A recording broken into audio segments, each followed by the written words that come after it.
હતા જ્યાં સુધી મને ખ્યાલ છે ત્યાં સુધી આપણે ભણતા હતા વાતાવરણ, રાઈટ? વાતાવરણની સંરચના ભણતા હતા. શું ભણતા હતા? વાતાવરણની સંરચના. અહીંયા જતા ને લાસ્ટ રાજેન્દ્રસિંહ, 1 વર્ષનો પૂરો તમે ટાઈમિંગ આપી શકતા હોય તો આ મારી પ્રોમિસ છે, બરોબર? પછી તમે એમ કહો કે ના સાહેબ હવે આર્ટ એન્ડ કલ્ચર પૂરું કરાવી દો, તો એવી રીતના નહીં, રાઈટ? ચલો સાહેબ, આ વાતાવરણ ફટાફટ આપણે જોઈ લઈએ કે ભાઈ પૃથ્વીની સપાટીથી શરૂ કરી આ વાતાવરણ જે છે એ વાતાવરણ 1600 કિલોમીટરની ઊંચાઈ સુધી ફેલાયેલું છે. ભણ્યા હતા આપણે? હા સાહેબ, ભણ્યા હતા. અને પછી એમાં આપણે જોયું હતું કે એ વાતાવરણની સંરચના, તેમાં રહેલા વાયુઓ, રાઈટ? આ બધાના આધારે એને આપણે કેટલા ભાગમાં વહેંચાતા? 5 ભાગમાં વહેંચાતા. સૌથી પહેલું આવરણ કયું છે? સૌથી પહેલું આવરણ છે જેને આપણે કીધું હતું ક્ષોભ આવરણ. કયું આવરણ કીધું હતું? ક્ષોભ આવરણ કીધું હતું, રાઈટ? ત્યાંથી ઉપર ગયા અને એની પછીનું આવરણ જે છે એને આપણે કીધું સમતાપ આવરણ. કયું આવરણ કીધું? સમતાપ આવરણ. ત્યાંથી ઉપર ગયા અને એની ઉપરના આવરણને આપણે કીધું મધ્યાવરણ. શું કીધું? મધ્યાવરણ. ત્યાંથી ઉપર ગયા અને એની પછીના આવરણને આપણે શું કીધું હતું? આયનાવરણ કીધું હતું. શું કીધું હતું? આયનાવરણ કીધું હતું. અને આયનાવરણ પછી જો કદાચ ઉપર ગઈને સૌથી છેલ્લો ભાગ જોયો તો અને એ ભાગને આપણે કીધું હતું આને બાહ્ય આવરણના નામે આપણે ઓળખીએ છીએ. કેના નામે ઓળખીએ છીએ? બાહ્ય આવરણના નામે ઓળખીએ. સાહેબ, આ તો સપનામાં પૂછે ને હવે તોય અમને આવડે, નીંદરમાં પૂછે અમને તોય આવડે. ક્ષોભાવરણનું સૌથી વધુ મહત્વ હતું, રાઈટ? પૃથ્વીને વીંટાઈને સૌથી પહેલું આવરણ છે જેને આપણે ક્ષોભાવરણ કહીએ છીએ. આ કઈ કઈ જગ્યાએ? તો કે જો કદાચ તમે ઇક્વેટર પર જાઓ છો, વિષુવવૃત્ત પર જાઓ છો, ત્યારબાદ સમશીતોષ્ણ કટિબદ્ધ કોર જાઓ છો, રાઈટ? અને ધ્રુવ પ્રદેશ તરફ જાઓ છો, બધી જગ્યાએ એ અલગ અલગ કિલોમીટરની ઊંચાઈ સુધી ફેલાયેલું છે. વિષુવવૃત્ત પર પૃથ્વીની સપાટીથી 16 કિલોમીટરની ઊંચાઈ ફેલાયેલું છે. સમશીતોષ્ણ કટિબદ્ધમાં કદાચ જાવ તો અંદાજિત 12 કિલોમીટરની ઊંચાઈ ફેલાયેલું. કેટલા કિલોમીટરની ઊંચાઈ? 12 કિલોમીટરની. અને ધ્રુવ પ્રદેશમાં તમે જાઓ તો એ 8 કિલોમીટરની ઊંચાઈ ફેલાયેલું છે. અને આ બધાની આપણે સરેરાશ કાઢી હતી અને એની એવરેજ જોઈ હતી. એની એવરેજ કેટલી છે? એની એવરેજ 13 કિલોમીટરની છે. કેટલા કિલોમીટરની છે? 13 કિલોમીટરની એની એવરેજ છે. Is this clear to you? બધાને ખ્યાલ છે? હા સાહેબ, બધાને ખબર છે, બરાબર? ઋતુ મુજબ અહીંયા આપણને બધા ફેરફારો થતા જોવા મળે. વાતાવરણમાં થતા તોફાનો, કદાચ અહીંયાથી જ તે પ્રશ્ન પૂછી નાખે. હમણાં જ એક તુફાન આવ્યું, બરાબર?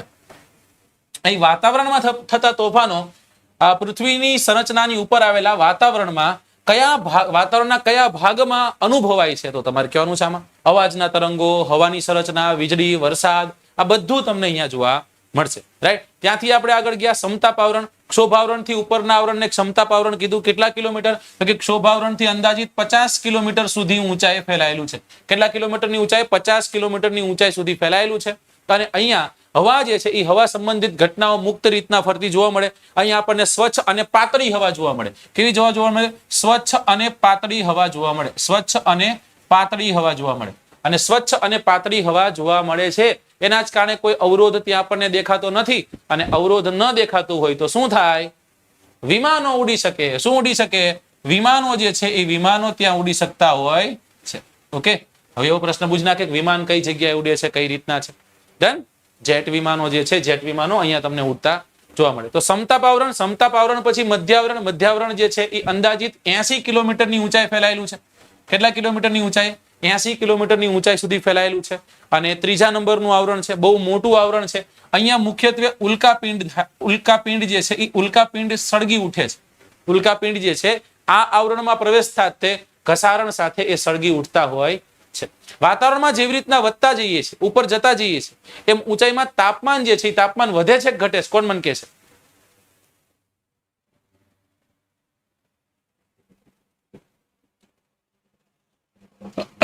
ચલો, ઉલ્કાપિંડ, વેરી ગુડ.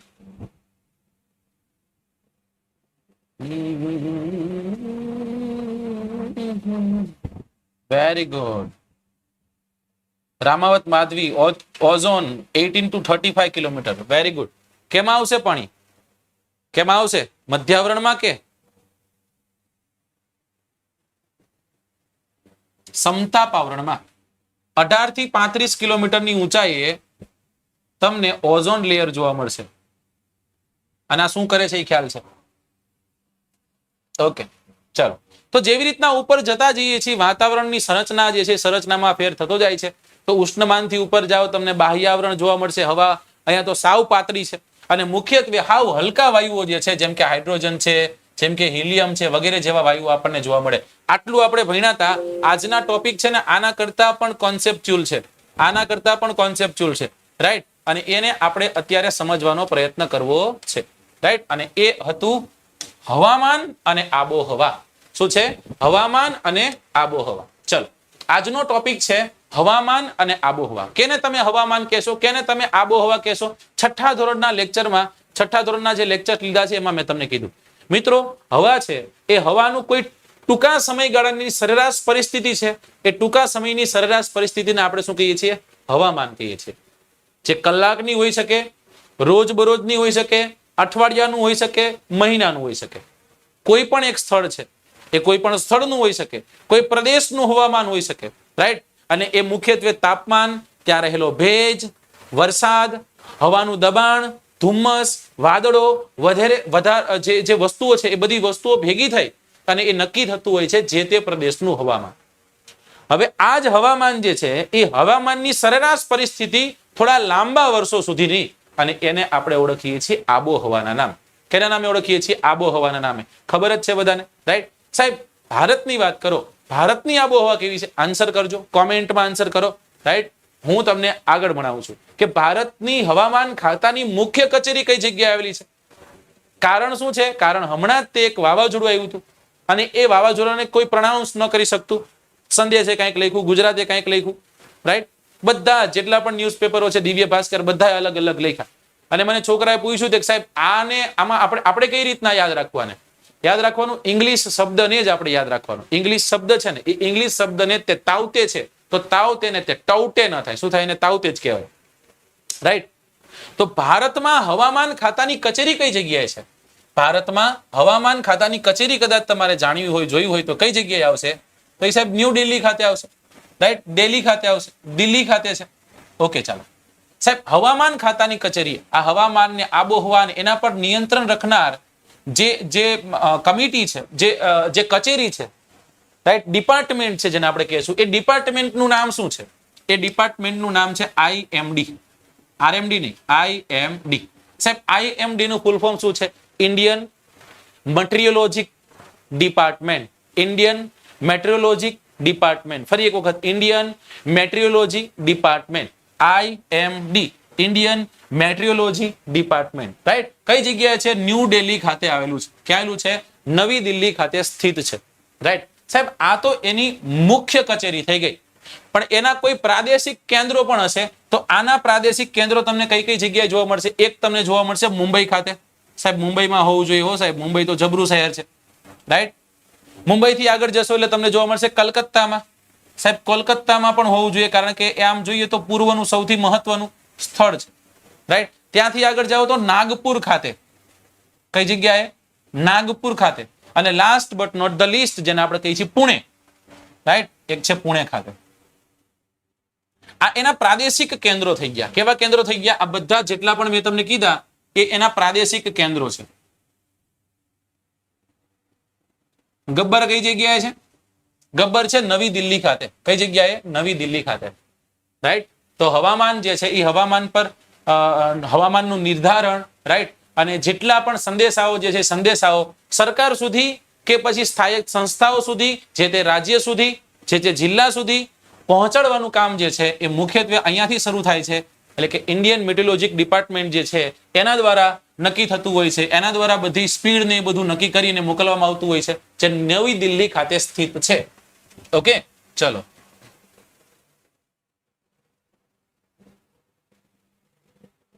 મટીરિયોલોજી નો કરતા હો દોસ્ત.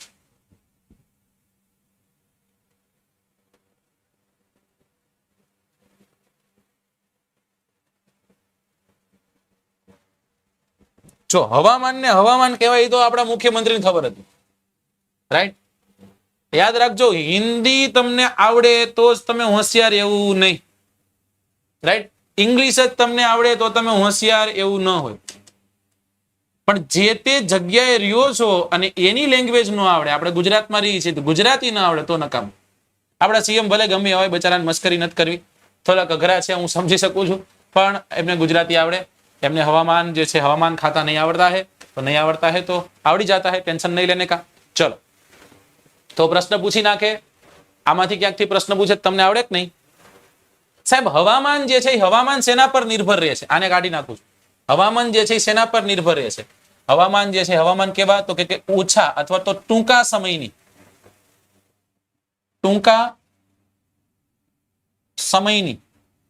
वातावरणनी परिस्थिति एटले हवामान थी। तो आबोहवा एटले शुं? लांबा समयनी हवामाननी सरेराश परिस्थिति।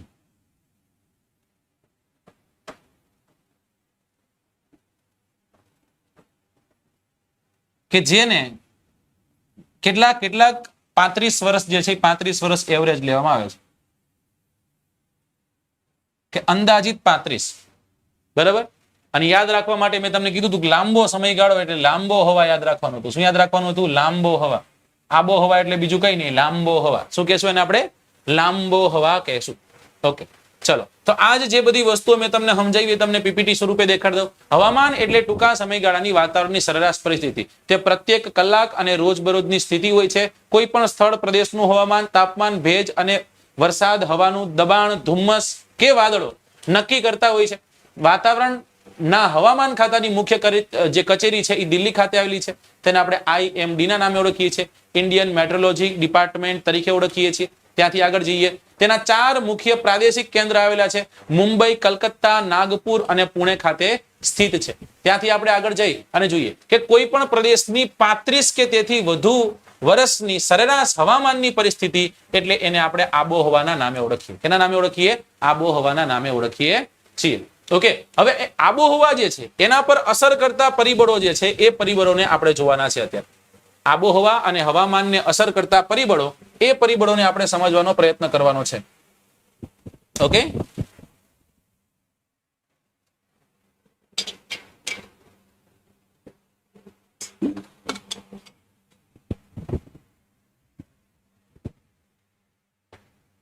ચલો તો સૌથી પહેલું પરિબળ છે ટેમ્પરેચર, તાપમાન જેને આપણે કહીએ।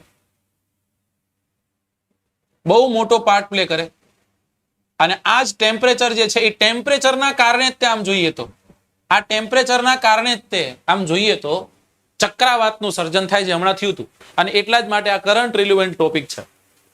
મિત્રો, હવામાં રહેલી ઠંડી અને ગરમી, એ ગરમીના પરિણામને જે તાપમાનના નામે ઓળખીએ છીએ। હવામાન જે છે એ હવામાનમાં ઠંડી અને ગરમી, આનું જે પરિણામ છે એ પરિણામને આપણે કેના નામે ઓળખીએ છીએ? એના પરિણામને આપણે ઓળખીએ છીએ ટેમ્પરેચર અથવા તો તાપમાનના નામ। કેના નામે ઓળખીએ છીએ? તાપમાનના નામે ઓળખીએ છીએ। પરિણામ થોડુંક ઉપર વ્યુ ગયું, આટલું ખરાબ પરિણામ દેવાનું થતું નથી। ઓકે, ઠંડી અને ગરમી, ઠંડી અને ગરમી। ઓકે, ચલો ત્યાંથી આગળ જઈએ કે સાહેબ તાપમાન જે છે એ તાપમાન ઋતુઓ બદલે છે, તમને ખ્યાલ છે કે અલગ અલગ જે ઋતુ આવે અને એ ઋતુઓમાં ટેમ્પરેચર વેરિએશન્સ જોવા મળે। હું તમને કહું શિયાળામાં તાપમાન કેવું હોય, તમે કહો સાહેબ શિયાળામાં તાપમાન નીચું હોય। હું એમ કહું ઉનાળામાં કેવું હોય, તમે કહો સાહેબ ઉનાળામાં તાપમાન ઊંચું હોય।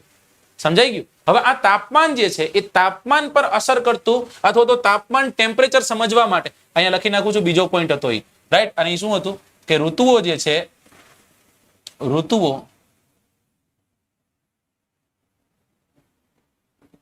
તાપમાન, રાઈટ। એટલે કે ઋતુઓ જે છે એ ઋતુઓ આધારિત તાપમાનમાં ચેન્જીસ થતા આપણને જોવા મળે છે। હવે અહીંયા આવી જવાનું છે કે ટેમ્પરેચર જે છે એટલે કે તાપમાન જે છે તાપમાન ઉપરથી એક પોઈન્ટ તમને સમજાવો છે, ઇંગ્લિશમાં છે, કદાચ તમને નામ સાંભળ્યું હશે, ઇન્સોલેશન। સાંભળ્યું છે આ શબ્દ? આઇસોલેશન નથી કીધું, ઇન્સોલેશન છે। ઇન્સોલેશન એટલે શું થાય? સર વાવાઝોડાનું નામ કોણ આપે? વાવાઝોડાના નામ દેશો નક્કી કરે છે, બરાબર। આપણા જેટલા પણ હિન્દ મહાસાગરના દેશો છે એ બધા જ દેશો નક્કી કરતા હોય છે વાવાઝોડાના નામ, અને અગાઉથી તમને ખબર પડી જશે કે હવે આ વાવાઝોડાનું નામ શું હશે। પટેલ એમ કે છે કે મહારાષ્ટ્રથી લાઈવ જોઉં છું, રાઈટ, જબરદસ્ત કહેવાય। ચલો, યસ, એને સૂર્ય નહીં, સૂર્યઘાત કહેશું અથવા તો સૂર્યતાપ કહેશું. શું કહેશું? આને આપણે સૂર્યઘાત અથવા તો સૂર્યતાપ. ચલો આપણે એને ઓરિજિનલ નામ એનું જે છે એનાથી જ ઓળખીએ અને એને આપણે કહીએ છીએ સૂર્યઘાત. ચલો હવે હું તમને પ્રશ્ન પૂછું છું આમાં કે આપણી પૃથ્વી છે, આપણી પૃથ્વી, આ પૃથ્વીમાં સૂર્યઘાત જે છે બધી જગ્યાએ સરખો હશે કે વેરી કરતો હશે? સાહેબ આ જગ્યાએ વધુ હશે, આ જગ્યાએ ઓછો હશે. ચલો ચલો જલ્દી. અરે સાહેબ બધાને ખ્યાલ હોય ને કે સૂર્ય તરફથી આવતા જે કિરણો છે, સૂર્ય જે છે એ સૂર્ય તરફથી આવતા કિરણો છે, એ કિરણો તમને ક્યાં જોવા મળે? સાહેબ વિષુવવૃત્તનો પટ્ટો છે ત્યાં સીધા જોવા મળે. જેમ જેમ ઉપર તરફ જઈએ એમ એ સૂર્યના કિરણો કેવા થઈ જાય છે? ત્રાંસા થઈ જાય છે. અને મિત્રો ત્રાંસા થઈ જાય તો ગરમી કેવી આપે? ગરમી ઓછી આપે. સાહેબ ફિક્સ છે એનો મતલબ, અથવા તો એને આપણે કહી શકીએ કે ધ્રુવ પ્રદેશ તરફ જતા ઇન્સોલેશનમાં શું થાય છે? ઘટાડો થાય છે. રાઈટ. જ્યારે ઇક્વિટર તરફ જતા ઇન્સ્યુલેશનમાં શું થાય છે? વધારો થાય છે. એટલે કે સૂર્યઘાતમાં વધારો થાય છે. મિત્રો એક નાનકડો ફેક્ટ પણ મારે તમને કેવો છે. રાઈટ. અને એ ફેક્ટ તમે જાણશો તમને એમ થશે કે આહા આવું પણ બની શકે. પહેલા સૂર્યઘાત વિશે કહી દઉં કે ઇન્સ્યુલેશન એટલે શું? તાપમાનના વિતરણને અસર કરતું એક પરિબળ, એટલે એને આપણે કહીએ છીએ ઇન્સ્યુલેશન, એટલે કે સૂર્યઘાત. સૂર્યથી આવવા વાળી જે ઉર્જા છે અને એ ઉર્જા જે પૃથ્વી રોકે છે, રાઈટ, પૃથ્વીના જે પટ પર પડે છે એને આપણે ઇન્સ્યુલેશન કહીએ છીએ. રાઈટ. અને આ સૂર્યઘાતનું પ્રમાણ વિષુવવૃત્તના પટ્ટા તરફ વધુ હોય છે, ધ્રુવ પ્રદેશ તરફ ઓછું હોય છે. તો કહી શકાય વિષુવવૃત્તના પટ્ટાથી ધ્રુવ પ્રદેશ તરફ જતા ઘટતું જાય છે. આપણે જોઈએ તો રેખાંશો યાદ રાખો, બે વચ્ચે અંતર કેવું જાય છે? ઘટતું જાય છે. એવી રીતના આમાં પણ સૂર્યઘાત કેવો થતો જાય? ઘટતો જાય છે. વિષુવવૃત્ત તરફ આવતા વધતું જાય છે. રાઈટ. કારણ શું છે? કારણ તમે જોવો છો કે ધ્રુવ પ્રદેશો જે છે એ બરફથી ઢંકાયેલા, એના કારણે ધ્રુવ પ્રદેશો બરફથી ઢંકાયેલા આપણને જોવા મળે. અને હવે એ ફેક્ટ તરફ આવું છું કે સૂર્યએ પોતાની ગરમી છોડી દીધી. રાઈટ. ધારો કે સૂર્ય એક દિવસમાં 1 કિલો જેટલી ઉષ્મા જે છે એ ઉષ્મા ઉત્પન્ન કરે છે અને એ રેડિયેશન સ્વરૂપે છોડે છે. આવી રીતના 1 કિલો નીકળી ગઈ. કેટલી નીકળી ગઈ? 1 કિલો નીકળી ગઈ. સમજો. અને તમને કહીશ તો તમને એમ થશે કે સાહેબ આવું બની શકે. રાઈટ. 0 0 0 લગાડતા જ જવાના છે. જોજો 2 0 0 0 0 0 0 0 0 0. ઓ બાપ રે બાપ સાહેબ, આ તો અમે પ્રણાઉન્સ આપણે આઈડેન્ટિફાઈ ન કરી શકીએ કેટલું છે. એકમ, દશક, 100, 1000, 10,000, લાખ, 10 લાખ, કરોડ, 10 કરોડ, 200 કરોડ. કેટલો? 200 કરોડમો ભાગ, 200 કરોડમો ભાગ પૃથ્વી સુધી પહોંચી શકે છે. હવે તમે વિચારો કે તો સૂર્ય જબરદસ્ત હશે કે નહીં? હે, ઢેમણા કરી નાખ્યા. 200 કરોડમો ભાગ સૂર્ય સુધી, પૃથ્વી સુધી પહોંચી શકે. વિચારો.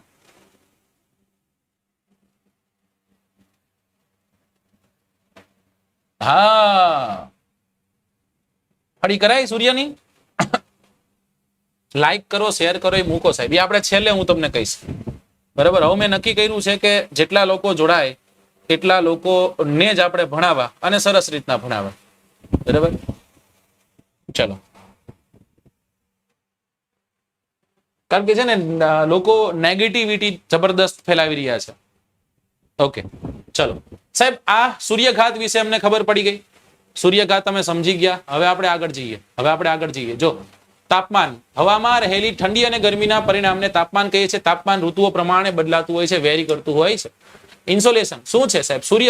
સૂર્યઘાત એ તાપમાનના વિતરણને અસર કરતું બહુ મહત્વનું એક પરિબળ છે. સૂર્યથી આવવા વાળી એ ઉર્જા જેને પૃથ્વી રોકી લે છે, જેને આપણે ઇન્સોલેશન કહીએ છીએ. જોજો સમજો હજી. સૂર્યઘાતનું પ્રમાણ વિષુવવૃત્તથી ધ્રુવ તરફ જતા ઘટે છે અને આના જ કારણે ધ્રુવ પ્રદેશો બરફથી ઢંકાયેલા આપણને જોવા મળે. જો ત્યાં જતું હોય, ત્યાં પહોંચતું હોય તો બરફથી ઢંકાયેલા જોવા મળે નહીં, પીગળી જાય. બરાબર. અને આજકાલ એવું થઈ રહ્યું છે, તમને એ પણ ખ્યાલ છે. ચલો. You will be surprised to know that the earth receives only 1 in 200 crores part of the sun's energy. એટલે કે પૃથ્વી જે છે એ પૃથ્વી કેટલા 200 કરોડમો ભાગ સૂર્યની એનર્જી જે છે એ એનર્જીને લઈ રહી છે. The standard unit of measuring temperature is degree Celsius. Right? Temperature જે છે એ ટેમ્પરેચરનો SI એકમ કયો છે? સ્ટાન્ડર્ડ એકમ. SI એકમ કયો છે? SI એકમ છે Celsius. It was invented by Anders Celsius. કોને? એન્ડ્રેસ સેલ્સિયસ નામના વ્યક્તિએ, રાઈટ, આ તાપમાન જે છે તાપમાનનો એકમ આપેલો છે અને on the Celsius scale the water freezed at 0 degree Celsius and boiled at 100 degree Celsius. What does it mean? એનો મતલબ એવો છે કે પાણી જે છે એ પાણી સેલ્સિયસની જે સ્કેલ છે એ સ્કેલમાં 0મી ડિગ્રીએ ફ્રીઝ થઈ જાય છે, એટલે બરફ બની જાય છે, રાઈટ, અને 100 ડિગ્રીએ જઈએ તો એ વરાળ પામી જાય છે. શું પામી જાય છે? વરાળ પામી જાય છે. તો એનસીઆરટીમાં આવા ફેક્ટ્સ આપ્યા હોય છે અને આવા જ ફેક્ટ્સ જે છે એ ફેક્ટ્સ પૂછી નાખતા હોય છે. અને કેમાં પૂછી નાખતા હોય છે? તમને બધાને ખ્યાલ છે, તમારી તમામ પરીક્ષાઓમાં પૂછી નાખતા હોય છે.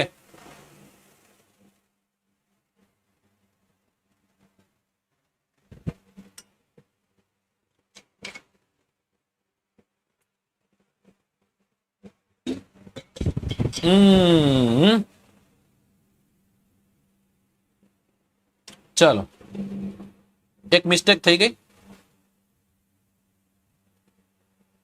ને અહીંયા ટેમ્પરેચરનો એસઆઈ એકમ કેલ્વિન છે. ભાઈની બહુ વાત સાચી છે. કેલ્વિન આવશે. કયું? કેલ્વિન. પણ મિત્રો, બધી જગ્યાએ જો કોઈ ઉપયોગમાં લેવાતો હોય એવો એકમ હોય તો એ છે સેલ્સિયસ, રાઈટ. તમે ક્યારે એવું કીધું કે ભાઈ અમારા ગામડે આટલા કેલ્વિન જેટલું ટેમ્પરેચર છે? નહીં. તમે એમ કહેશો કે સાહેબ ગુજરાત જે છે, ગુજરાતમાં અત્યારે 32 ડિગ્રી સેલ્સિયસ ટેમ્પરેચર છે, right. Ramesh Parmar, very good. ધ્યાન રાખતા રહેવું આવું, બરાબર. કઈ ભૂલ થઈ જાય તમ તારે બિંદાસ કહેજો, રાઈટ.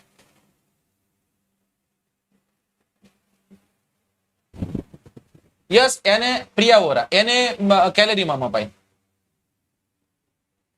ચલો જઈએ આગળ, ત્યાંથી આગળ જઈએ અને હવે એકમો જોવા છે ઘણા, અને એ તમને ઇમેજ સ્વરૂપે જ બતાવું. ચલો, આ રહ્યા જો, આ તમને એનસીઆરટી જોવા મળશે, ભણવા મળશે. શું દીધું છે? એક બેન છે અને એ થર્મોમીટર હાથમાં લઈને ઊભી છે અને આ થર્મોમીટર શું કરે છે?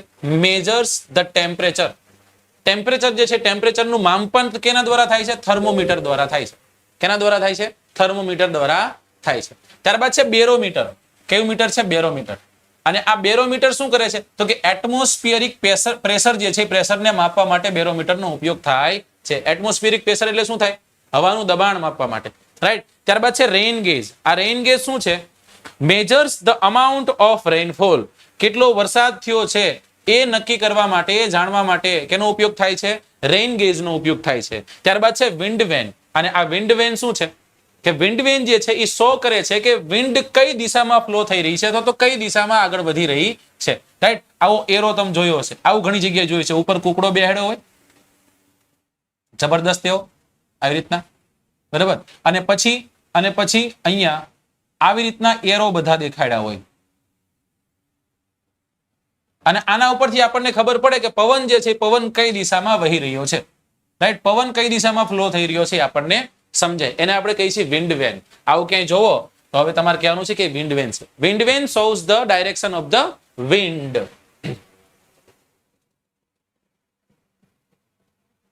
મોર સ્ટાન્ડર્ડ સેલ્સિયસ. અક્ષય ચૌધરી. તો આપણે બધી કોર બેલેન્સ રહેવું પડશે. એસઆઈ એકમ કેલ્વિન છે તો એને આપણે સ્વીકારવો પડે. મેં કેમ છાતી ઠપ કરીને સ્વીકાર્યું? કાંઈ મારી ભૂલ છે, રાઈટ. પણ તમને મને બધાને ખ્યાલ છે કે સૌથી વધુ વપરાતો યુનિટ કયો છે? તો એ સેલ્સિયસ છે. થર્મોમીટર જે છે, થર્મોમીટરમાં ટેમ્પરેચર મેજર થાય છે. બેરોમીટર જે છે એ હવાનું દબાણ મેજર થાય છે. રેઇન ગેજમાં કેટલો વરસાદ પડ્યો એ નક્કી થાય છે, રાઈટ. અને વિન્ડ વેન જે છે કઈ દિશામાં વિન્ડ ફ્લો થઈ રહી છે એ નક્કી થાય છે. તો હવે જો અહીંયાથી આપણે પોઈન્ટ તરફ જવાનું છે ને હવે આપણે વિન્ડ જ ભણવાની છે. એટલે કે વાતાવરણ જે છે એ વાતાવરણનું દબાણ સમજવું છે ને એ વાતાવરણનું દબાણ શેના પર આધાર હોય છે? આધાર રાખતું હોય છે, હવા પર આધાર રાખતું હોય છે. મિત્રો જો હવા છે ને, હવા એ આપણા શરીર પર દબાણ કરે પણ આપણે એને અનુભવી શકતા નથી, આપણે એને મહેસૂસ કરી શકતા નથી. તમે ઉભા છો ને તો તમને હવા દબાણ કરી રહી છે તમારા સરફેસ પર, રાઈટ. પણ તમે એને અનુભવી શકતા નથી. હા, પણ જો કદાચ તમે સમુદ્રના કિનારે ગયા, સુસવાટા નાખતું પાણી, જો પવન ફૂંકાતો હોય તો તમારે ધ્યાન રાખવું પડે. હમણાં એક વિડીયો તમે બહુ વાયરલ થયેલો વિડીયો જોયો હશે. એક ભાઈ જે છે એ બળદની ઉપર બેસી જાય ને એના શિંગડા પકડી લે છે, પછી આવી રીતના જબરદસ્ત કે આવું પકડ હોય તો જ તમારે જવાનું, નકર બહાર નીકળવાનું નહીં, રાઈટ. હવે ન્યા તમે હવાનું દબાણ મહેસૂસ કરી શકો, પણ નોર્મલી હવાનું દબાણ મનુષ્ય અનુભવી શકતો નથી. હવા આપણા શરીર પર દબાણ કરે છે, જેને આપણે અનુભવી શકતા નથી. હવા ચારેય દિશાથી દબાણ કરે, બધી કોરથી દબાણ કરે છે, રાઈટ. અને જ્યારે શરીર જે છે, શરીર એની વિપરીત દિશામાં બળ લગાડતું હોય છે. સાહેબ તું કયો વળી, રાઈટ, સમજાય છે? શરીર હવાની વિરુદ્ધમાં, હવા શરીર તરફ આવી રીતના દબાણ લાગતા હોય છે. પણ આ હવાના વિશાળ સ્તરો હોય, રાઈટ, અને જેના વજનના પ્રમાણે પૃથ્વી સપાટી જે છે, એ પૃથ્વીની સપાટી પર પણ દબાણ લાગતું હોય છે, જેને આપણે એટમોસ્ફિયરિક પ્રેશર કહીએ છીએ. શું કહેશું? Atmospheric pressure. જે સૌથી વધુ ક્યાં હોય? સૌથી વધુ સમુદ્રમાં જોવા મળે. ક્યાં જોવા મળે? સૌથી વધુ સમુદ્રમાં જોવા મળે, રાઈટ. પૃથ્વીની સપાટીથી જેમ તમે ઉપર તરફ જાઓ એમ હવાનું દબાણ કેવું થતું જાય છે? ઘટતું જાય છે. ઉપર જાવ એટલે હવાનું દબાણ ઘટે, નીચે તો કે હવાનું દબાણ વધુ છે. સમુદ્રની સપાટી પર સૌથી વધુ દબાણ નોંધાય છે, ઊંચાઈ પર જતા ધીમે ધીમે એ ઘટતું જાય છે, રાઈટ. આ યાદ રાખવાનું છે. અને અલગ અલગ જગ્યાએ અલગ અલગ પ્રકારના તાપમાનને આધારિત ત્યાંના હવાના દબાણ જોવા મળે છે. બરાબર? ચલો, આટલું સમજાણું કે નહીં?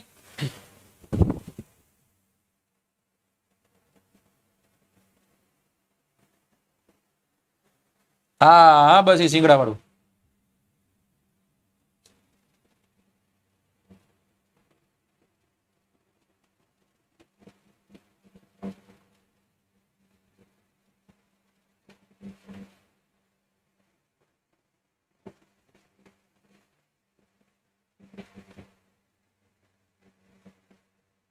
ચલો, ડન. ઓકે, તો ચલો અહીંયાથી ને તે આપણે એને સમજવાનો પ્રયત્ન કરીએ. હવાનું દબાણ જે છે એને ફરી એક વખત આપણે ભણવાનો પ્રયત્ન કરીએ છીએ, રાઈટ. અહીંયા આપણે ભણીએ ને પહેલો પોઈન્ટ જે છે, પહેલો પોઈન્ટ હવાનું દબાણ અથવા તો વાતાવરણનું દબાણ આપણે સમજવું છે. વાતાવરણનું દબાણ તમે ક્યાંક કદાચ જો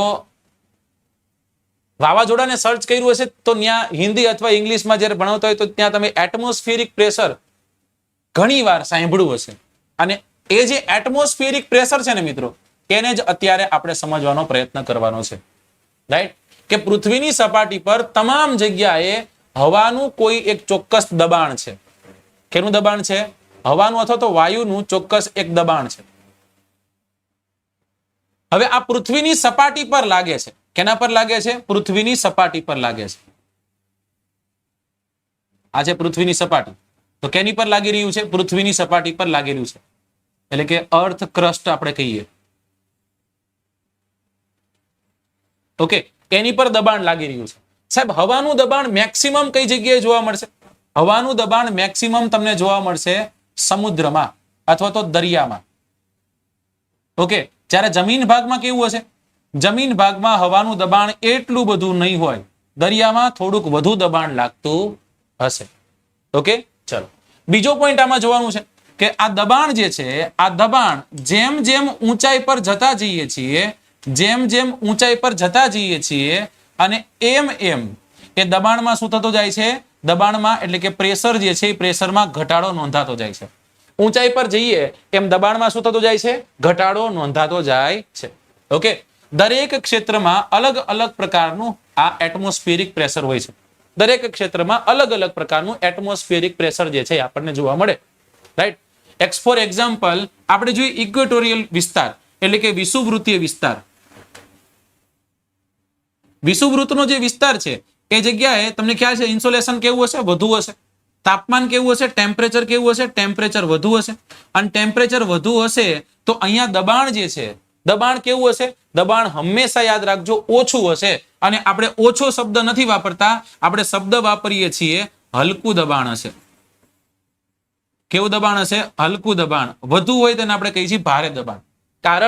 કારણ શું છે કે કોઈ એક વિસ્તાર છે એ જગ્યાએ સૂર્યઘાત પડી રહ્યો છે, એકદમ સીધા સૂર્યના કિરણો પડી રહ્યા છે અને એના કારણે આ હવા જે છે, અહીંયા રહેલી જે આ ઘટ હવા, એ ઘટ હવા પાતળી થઈ અને ઉપર તરફ પ્રયાણ કરે છે, રાઈટ. ઉપર તરફ જાય છે. હવે સમજજો તમે કે જે સમય દરમિયાન હવા ઉપર તરફ જાય છે એટલે અહીંયા કેવું દબાણ રચાણું? અહીંયા હલકું દબાણ રચાણું.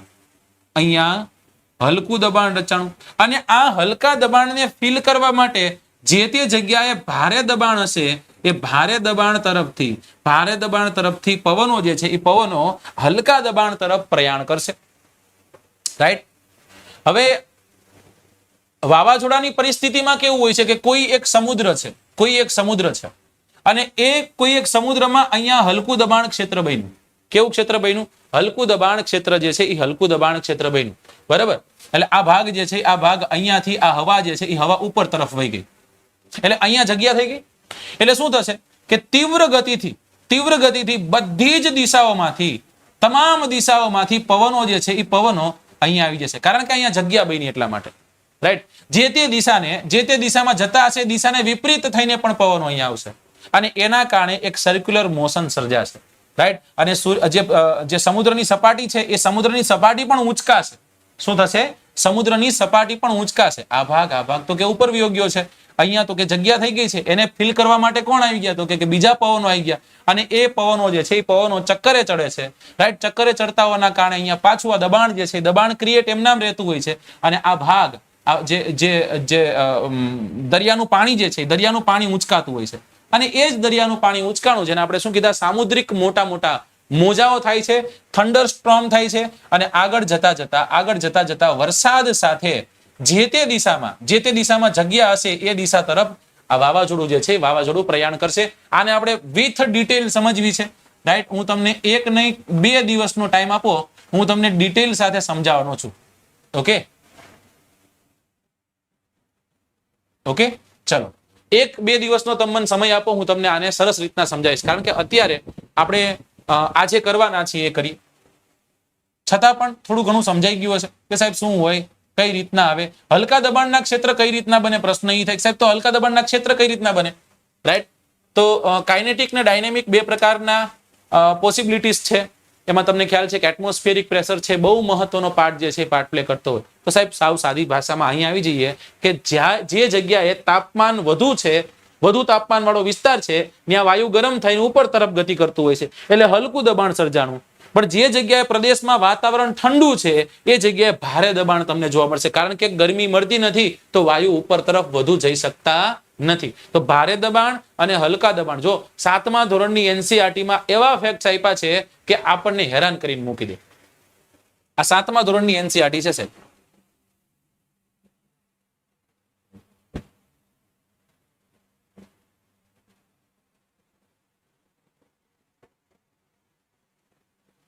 ચલો, સાયક્લોન્સ ના મુખ્ય 3 પ્રકાર હું તમને સમજાવીશ.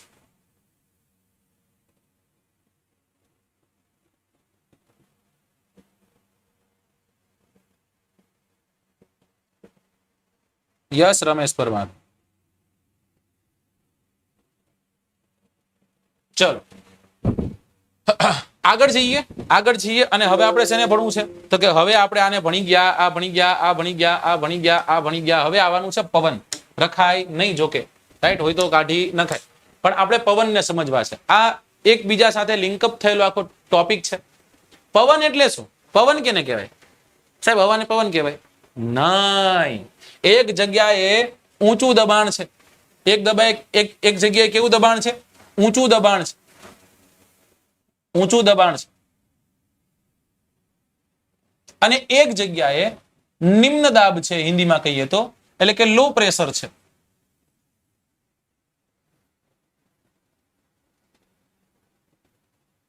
રાઈટ. એક જગ્યાએ હાઈ પ્રેશર છે, એક જગ્યાએ લો પ્રેશર છે. હવે આ હાઈ પ્રેશર તરફથી લો પ્રેશર તરફ જે હવા ગતિ કરી રહી છે એ ગતિને અને એ હવાને આપણે પવનોના નામે ઓળખીએ છીએ. રાઈટ. ઊંચા દબાણ ક્ષેત્રથી નિમ્ન દબાણ ક્ષેત્ર તરફ હવાની ગતિ થાય છે એને આપણે પવનના નામે ઓળખીએ છીએ. બરાબર. આપણને એમ થાય ના, પવનને એક્ઝેક્ટ આપણે ડિફાઇન ન કરી શકીએ. જીઓગ્રાફી એવો વિષય છે કે ઘણી વસ્તુને આપણે ડિફાઇન ન કરી શકીએ. આપણને ખબર હોય પવન એટલે શું, પણ આપણે એને શબ્દોમાં ન લખી શકીએ. રાઈટ. અને આ જ વિન્ડ્સ છે, આ જ પવનો છે.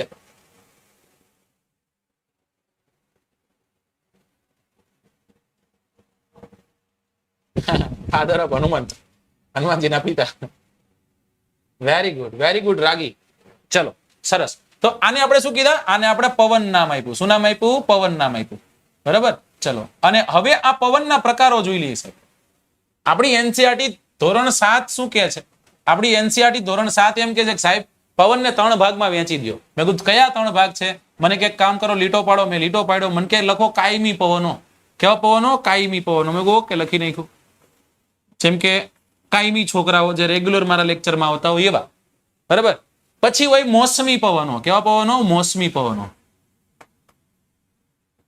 મોસમી પવનો જે મોસમ આધારિત હોય. રાઈટ. વારસાનો લેક્ચર રાખ્યો તો આવી ગયા, બાકી નોય આવે.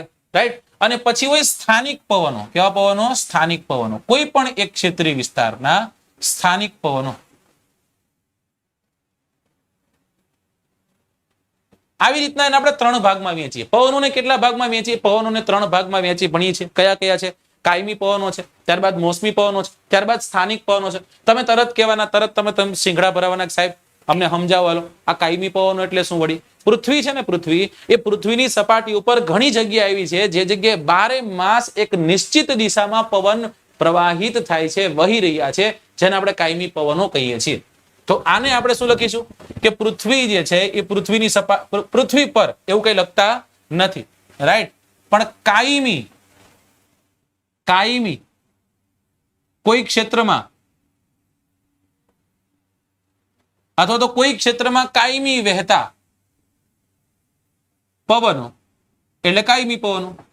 સાહેબ એમ થોડીક છટકબારી કરી જશો, તમે અમને સમજાવો. આ પવનો જે છે પવનોના પાઠ સમજાવો. આજ કાયમી પવનોમાં તમે નામ સાંભળ્યા હશે એવા નામો હવે લઈ રહ્યો છો. તમે નામ સાંભળ્યા હશે વ્યાપારી પવનો, જેને ટ્રેડ વિન્ડ્સ તમે કહો છો. કેવા પવનો? વ્યાપારી પવનો. કેવા પવનો છે? વ્યાપારી પવનો. તમે નામ સાંભળ્યું હશે પશ્ચિમિયા પવનો. કેવા પવનો? પશ્ચિમિયા પવનો. લૂના. ઓકે, લૂના એટલે ઓલું નહીં, લૂ જ્યાંથી આવે. અને એક પવનો છે જેને આપણે કહીએ છીએ ધ્રુવીય પવનો. કેવા પવનો? ધ્રુવીય પવનો. ફરી એક વખત, કાયમી પવનો જે છે કોઈ ક્ષેત્રમાં કાયમી વહેતા પવનોને કાયમી પવનો કહીએ છીએ. પૃથ્વી પર ઘણા બધા ક્ષેત્રો એવા છે જે કાયમી પવનો વહે છે.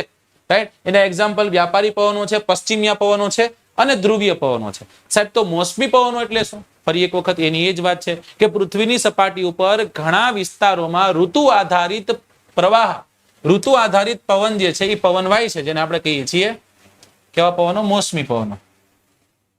એટલે લખી નાખશું ઋતુ આધારિત. આટલું જ લખવું છે, બાકી કઈ લખવું નહીં. રાઈટ. જેમ કે ભારતની આપણે વાત કરીએ તો ભારતમાં ઉનાળાની વાત કરીએ તો ઉનાળો જેવો જાય એટલે નૈઋત્યના પવનો જે છે, નૈઋત્યના પવનો ફૂંકાતા હોય છે. રાઈટ. કયા પવનો? નૈઋત્યના પવનો. હવે આ નૈઋત્યના પવનો તમને મને બધાને ખબર છે. હું એમ કહું નૈઋત્યના પવનો જે છે નૈઋત્યના પવનો શિયાળામાં આવે. તમે એમ કહો ના સાહેબ નૈઋત્યના પવનો શિયાળામાં ન આવે.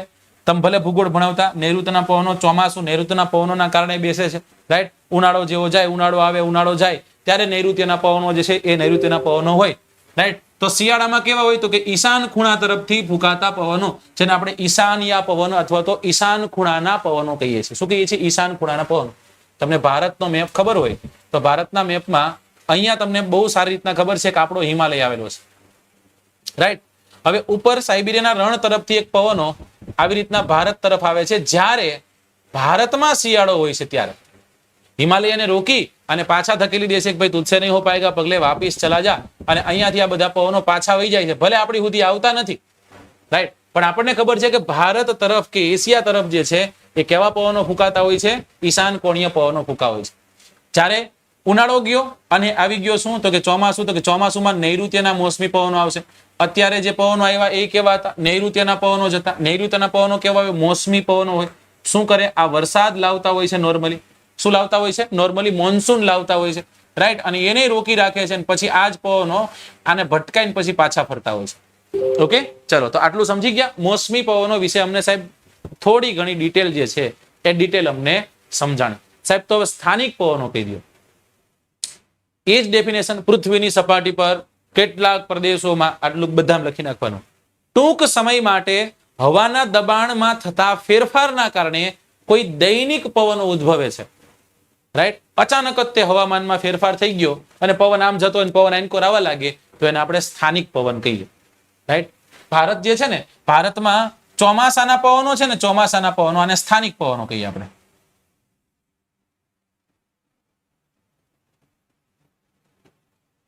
ચોમાસાના પવનો જે છે, મોન્સૂન, રાઈટ, એને આપણે શું કહીએ છીએ? સ્થાનિક પવનો કહીએ છીએ. ઓકે. દરિયાથી જમીન તરફ અને જમીનથી દરિયા તરફ, રાઈટ. દરિયાથી જમીન તરફ અને જમીનથી દરિયા તરફ. એમાંય તમે જોયા હશે લૂ છે. આ લૂ એક્ઝામ્પલમાં લઈ શકો તમે, લૂ, રાઈટ. તમે લઈ શકો શીત લહેર, એટલે કે ઠંડી લહેર. આ અચાનક જ આવે એની વાત છે. આ અચાનક જ તે આવે એની વાત છે. તમે એમ કહેશો કે સાહેબ બધા દેશોનું સમજાવો. બધા દેશોનું આપણે સમજવું નથી. અહીંયા માત્ર ને માત્ર આપણને આટલું યાદ રહેવું જોઈએ, જેવું તમને સમજાવું. કારણ કે આજ ફરી એક વખત 9મા ધોરણની એનસીઈઆરટી જશું એટલે ફરી એક વખત આના કોન્સેપ્ટ એકદમ બ્રોડ હશે, મોટા કોન્સેપ્ટ સાથે આપણે ભણવાનો પ્રયત્ન કરીશું, રાઈટ. ચલો ત્યાંથી આગળ જઈએ. અને નેટ જ નથી આવતું કાલનું. સંધ્યાબેન, માતાજીનું નામ લ્યો 4 વાર, લગભગ વાંધો ન આવવો જોઈએ. અગ્નિના પવનો ભેજ, સૂકા ભેજ વાળા હોય તે ઘણી વાર વરસાદ લાવે.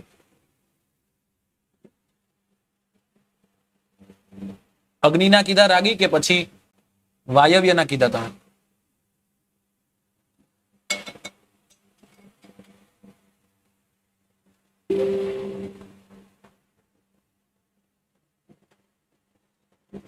હું સમજી શકું એટલા માટે જ આટલા છોકરાઓ છે. જો એક વાર મેં તમને સિંગલ ટાઈમ એવું કીધું ચલો એક કામ કરો, તમે બધા શેર કરો, નહીં સાહેબ.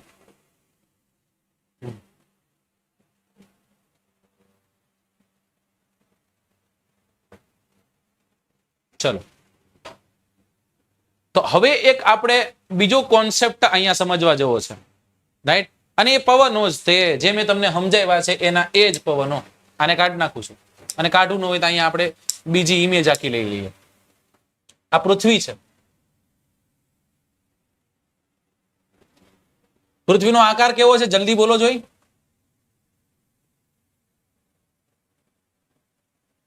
જીઓઇડ છે. કેવો છે? જીઓઇડ છે. ઓકે. અને હવે આ પૃથ્વીમાં આપણે એક્ઝેક્ટ મધ્યમાંથી એક રેખા ખેંચી નાખવી, અને આને આપણે કીધું વિષુવવૃત્ત. કઈ વૃત્ત કીધું? વિષુવવૃત્ત કીધું. ડન. એટલે કે ઇક્વિટોર જે છે, એટલે કે વિષુવવૃત્તનો જે બેલ્ટ છે એને આપણે જોઈ રહ્યા છીએ. અહીંયા આખો ભાગ લઈ લઈએ. ચલો ડન. આ વિષુવવૃત્ત પર તમને ખબર છે કે વરસાદ કેવો હશે? વરસાદ વધુ હશે. ત્યાંથી ઉપર જઈએ એટલે અહીંયા એક બીજું બેલ્ટ તમને જોવા મળશે, જે નોર્મલી કદાચ તમે જુઓ સાહેબ કયા અક્ષાંશ પર હોય તો એ 25 થી 35 અક્ષાંશ જે છે એ અક્ષાંશનો વિસ્તાર છે, રાઈટ. હવે ઉપર છે એવી જ રીતના તમારે નીચે લેવાનું થશે ને. 25 થી 35 એટલે તમે આને વિષુવવૃત્ત, જો સાવ સાદી ભાષામાં સમજાવું કે વિષુવવૃત્તનો વિસ્તાર. કયો વિસ્તાર? વિષુવવૃત્તના પટ્ટાનો વિસ્તાર, કર્કવૃત્તના પટ્ટાનો વિસ્તાર અને મકરવૃત્તના પટ્ટાનો વિસ્તાર, અને મકરવૃત્તના પટ્ટાનો વિસ્તાર. ડન. અને ત્યાંથી નીચે આવો તો અહીંયા તમને ધ્રુવ જોવા મળશે. અહીંયા તમને ધ્રુવ જોવા મળશે. અહીંયા તમને જોવા મળશે નોર્થ ધ્રુવ. અહીંયા તમને જોવા મળશે સાઉથ ધ્રુવ, રાઈટ. એટલે કે ઉત્તર ધ્રુવ અને દક્ષિણ ધ્રુવ. અને આ ઉત્તર ધ્રુવ અને દક્ષિણ ધ્રુવમાં પણ હજી એક તમારે બે બેલ્ટ પાડવાના છે, બે પટ્ટાઓ પાડવાના છે. એક બેલ્ટ અહીંયા પાડી દીધો, એવો ને એવો બેલ્ટ એક આપણે અહીંયા પાડી દીધો. યાદ હોય તો સાહેબ આમાં આપણે બધા કોન્સેપ્ટ ક્લિયર થઈ જાય. આને આપણે કીધું ઉષ્ણકટિબંધ, આને આપણે કીધું સમશીતોષ્ણ કટિબંધ, આને આપણે કીધું શીત કટિબંધ, રાઈટ. હવે આ જ વિસ્તારોમાં અલગ અલગ પ્રકારના પવનો વાય છે, અને એ પવનોને મારે તમને દેખાડવા છે ખાલી. ડન. વિષુવવૃત્તના પટ્ટા પર સૂર્યના કિરણો એકદમ સીધા પડે છે, તીવ્ર પડે છે, અને એ તીવ્ર પડતા હોવાના કારણે ઉત્તર પૂર્વ તરફથી પવનો વિષુવવૃત્ત તરફ ફૂંકાય છે. આવી જ રીતના દોરવાનું થાય, ઊંધું નું હાલે, રાઈટ. હવે એ જ વિષુવવૃત્ત છે, એ વિષુવવૃત્ત તરફ પવનો દક્ષિણ પૂર્વ તરફથી પણ ફૂંકાય છે. કેની કોરથી ફૂંકાય છે? દક્ષિણ પૂર્વ તરફથી પણ ફૂંકાય છે. યાદ રાખજો મિત્રો, જે દિશામાંથી પવનો આવી રહ્યા હોય એ દિશામાંથી આવતા પવનોના નામ ઉપરથી નથી તે, એ દિશાના નામ ઉપરથી એ પવનોના નામ આપણે પાડતા હોઈએ છીએ. ઉપર તરફ જોઈએ તો આ એક ફ્રીઝડ ઝોન છે, ઠંડો વિસ્તાર છે, રાઈટ. અને આ પોલર એટલે કે જે ધ્રુવનો વિસ્તાર છે એ ધ્રુવના વિસ્તાર તરફથી તમને આ પવનો જે છે એ પવનો આર્કટિક સર્કલ કોર જતા જોવા મળશે. અને અહીંયા કેવું હશે, જેવી રીતના ઓલા ઊંધું જોયું તો આમાં ઊંધું જ જોવાનું છે, રાઈટ. દક્ષિણ ધ્રુવ તરફથી એન્ટાર્કટિક સર્કલ તરફ પવનો જતા જોવા મળશે. આ પવનો કાયમી છે, આ રેગ્યુલર આવી જ રીતના વહેતા તમને જોવા મળતા હોય છે. ચલો હવે ભાગ વૈધા આ બે ભાગ વૈધા. હવે બે ભાગમાં તમે મને કયો કેની કોરથી વહેતા હશે, કેની કોરથી કેવા પવનો વહેતા હશે, અહીંયાથી ઉપર તરફ જશે કે પછી દક્ષિણ ધ્રુવ તરફથી નીચે તરફ આવશે. ચલો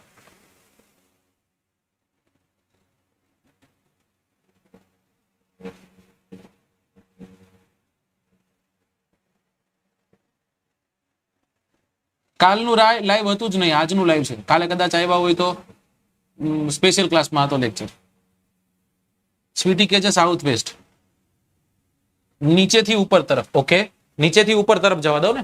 ચલો તો નીચેથી ઉપર તરફ કેની કોર જશે, આ તીરની જે દિશા છે એની કોર જશે, રાઈટ. એટલે આવી રીતના કંઈક જશે.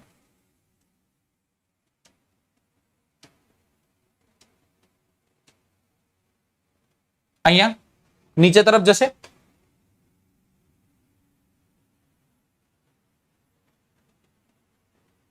અહીંયા આંગળી રાખી કોઈ ફોટો બોટો નથી પાડ્યો ને, રાઈટ. અને આવા બેલ્ટો તૈયાર થાય છે. આ શું થાય છે, આવા બેલ્ટો જે છે બેલ્ટો તૈયાર થાય. હું તમને ઇમેજ સ્વરૂપે દેખાડું તમારે જોવા હોય તો.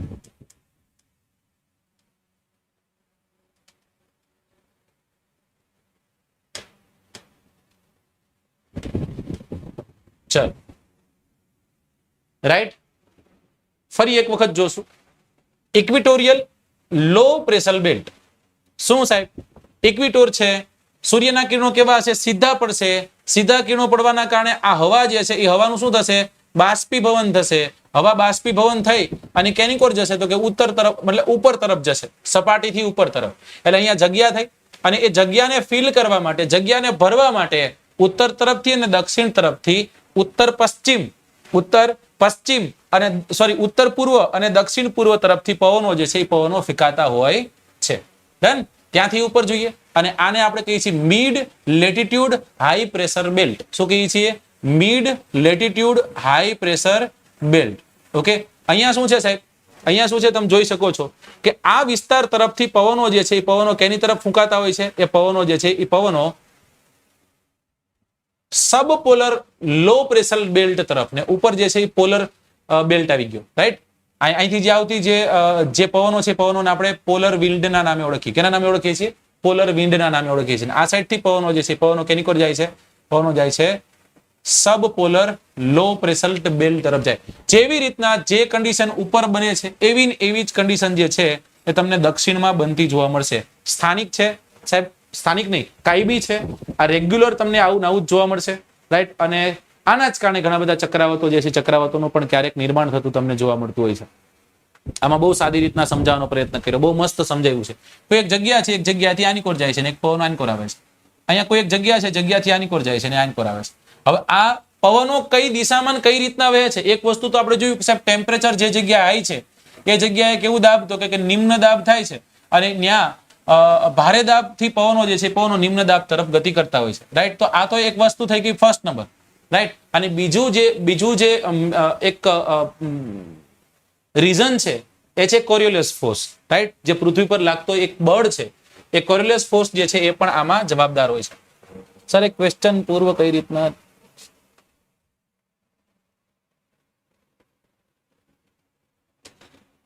તમારો ક્વેશ્ચન ના સમજાણો. સપ્પા યાસીન, તમે 10મા ધોરણમાં છો મને એવું લાગે છે.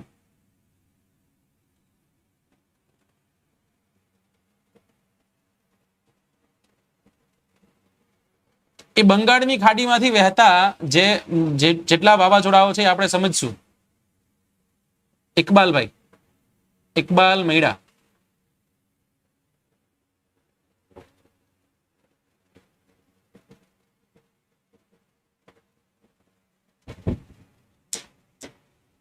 બરાબર, પછી આપણે ભેદ સમજવો છે.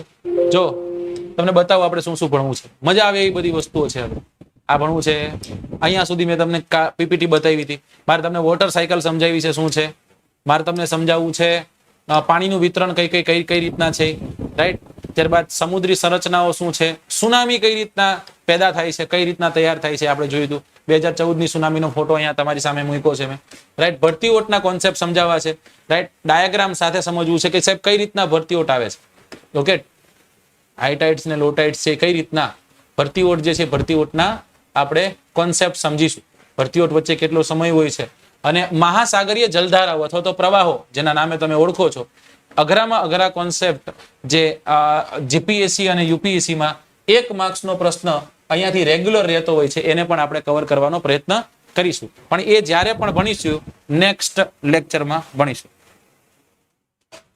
રાઈટ. આવતા લેક્ચરમાં એને આપણે કવર કરવાનો પ્રયત્ન કરીશું. આઈ હોપ કે તમને આ લેક્ચર પસંદ આવ્યો હશે, અને જેટલા પણ લોકો જોડાયા છો એ બધા લોકોને કહી દઉં આજે 8:30 કલાકે લેક્ચર છે. આ 8:30 કલાકના લેક્ચરમાં તમને મન થાય કે સાહેબ હા મને મજા આવશે તો આવજો, રાઈટ. તમારા બધાનું હાર્દિક સ્વાગત છે. તમને એમ લાગે કે મિત્રને શેર કરવું જોઈએ તો જ કરવાનું, તમને એમ લાગે લાઈક કરવું જોઈએ તો જ કરવાનું, રાઈટ. ચલો, જય હિન્દ, જય ભારત. ચાંદને કહો